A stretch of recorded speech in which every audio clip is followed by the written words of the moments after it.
As Maine and the nation look for ways to fight climate change, much of the work is focused on cutting the greenhouse gas emissions, which are a major cause of that global warming. There's been a lot of talk about electric cars, but now one prominent Maine group is starting to look at other users of fossil fuels, boats, to see if those who take to lakes and oceans could also go electric. Here's News Center Maine's John Carrigan with the latest report in our series on Maine's changing climate. In a state with more than 100,000 boats, outboard motors are a way of life. Most outboards burn gasoline, but with growing attention to climate change, could those boats find a different kind of power? We're off. That's it. It really is incredibly quiet. This is an electric boat. Not fast, just 7 knots. And Matt Tarpey, who sells them at Rummery's Boatyard in Biddeford, says they will run for 7 hours on a charge. I've called it a cocktail boat in the past, and people always say to me, every boat's a cocktail boat.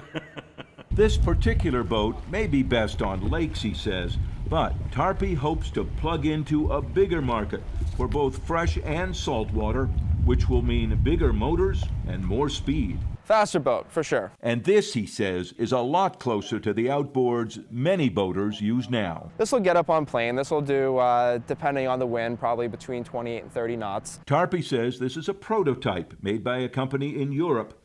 The battery system was being rewired so we couldn't take a ride, but he says people have been impressed. We've gone to various boat shows, probably most recently in Rockland last year, and there was just some genuine surprise that something electric could go that fast. And he says another company called Flux Marine is about to make a big splash with its own American-made electric outboard. I've tested them, and it's pretty much the best experience I've ever had on a boat. Tarpey calls it a game changer and says the boat market is ready. We've been getting a lot of calls from harbor masters, marinas, and oyster farmers that have kind of caught wind of some of the projects that we're working on this year and probably into the beginning of next year.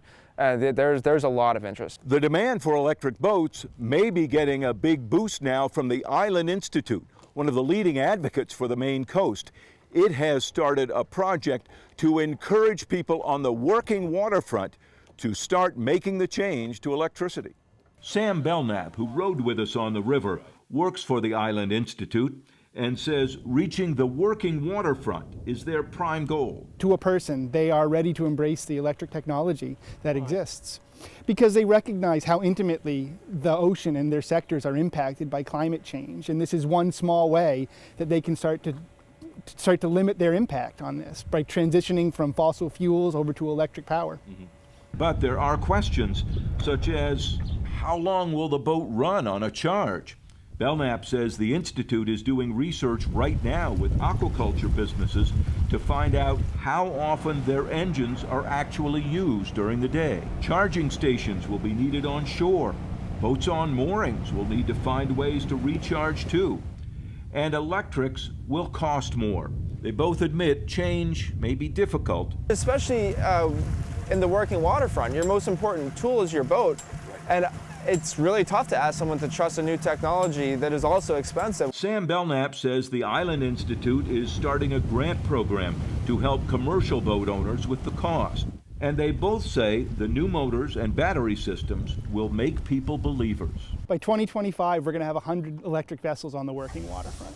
And both men predict that market will keep growing as faster and better wash away the doubts. My son's first lobster boat is going to be an electric lobster boat. He's 10 now. In Biddeford, Don Carrigan, News Center, Maine. For right now, they're focusing on outboard powered work boats, and they say there's already been interest from harbor masters and aquaculture businesses, among others.